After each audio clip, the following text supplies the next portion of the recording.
Kerem Bürsin y Hande Erçel. Ay, que esta pareja sigue dando de qué hablar, y no precisamente por lo que nos venden. Hoy vamos a desgranar la verdad detrás de esa amistad que insisten en que tienen. Porque seamos sinceros, lo que vemos en redes sociales, lo que nos sueltan en entrevistas, eso no cuadra. Olvídate de las tonterías de que son solo amigos. Yo y muchos de ustedes lo sabemos. Pero, ¿qué hay detrás de todo este teatro? Porque sí, mis queridos salseólogos, yo creo que hay mucho más teatro de lo que pensamos. Kerem parece que todavía tiene a Hande en un pedestal, y no precisamente como amiga. Piensen en las veces que él habla de ella. Siempre con esa sonrisita, ese brillo en los ojos que dice, ¡uf, qué mujer! Y cuando le preguntan directamente ¿qué hace?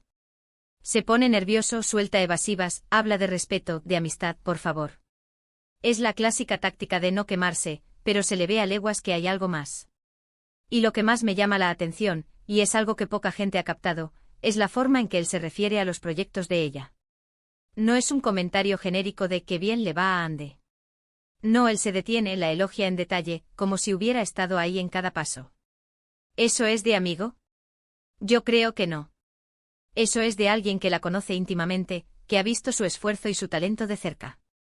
Para ser honestos, es casi como si estuviera protegiendo algo, protegiendo la imagen de ella, o quizás protegiendo sus propios sentimientos. ¿Recuerdan cuando ella empezó con su nueva relación? La cara de Kerem, madre mía. Intentó disimular, pero se le notaba el disgusto. Como si le hubieran arrebatado algo que él consideraba suyo. Lo que yo creo que está pasando es que Kerem, después de todo el tiempo, después de verla triunfar aún más, se dio cuenta de lo que perdió. O tal vez nunca dejó de sentir lo mismo, pero las circunstancias o las decisiones de ella los separaron. Y ahora, con esta amistad forzada, intenta mantenerla cerca, quizás esperando una segunda oportunidad, o simplemente porque no puede soltarla del todo. Muchos dicen que él está celoso de su nueva pareja, que por eso habla tanto de ella o la defiende en público. Pero yo sospecho algo más profundo. Yo creo que es nostalgia, es cariño real, es ese algo que se queda grabado a fuego. Él sabe que Hande es especial, la ha visto en sus mejores y peores momentos, y eso crea un vínculo que la simple amistad no explica. Y lo más jugoso de todo, ¿qué piensa Hande de esto? ¿Está disfrutando de este protagonismo que le da Kerem, aunque sea bajo el paraguas de la amistad? ¿O está incómoda, atrapada en esta dinámica que ella misma quizás inició al querer mantenerlo cerca de alguna forma?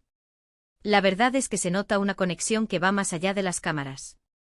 Cuando se miran, cuando se ríen juntos, hay una complicidad que no se finge. Y esas miradas que él le dedica cuando cree que nadie lo ve, eso sí que es salseo puro. Es la prueba de que el lugar que Hande ocupa en el corazón de Kerem sigue siendo muy, muy especial. ¿Vosotros qué pensáis? ¿Creen que Kerem sigue enamorado de Hande, o es solo un cariño de amigos muy, muy especial?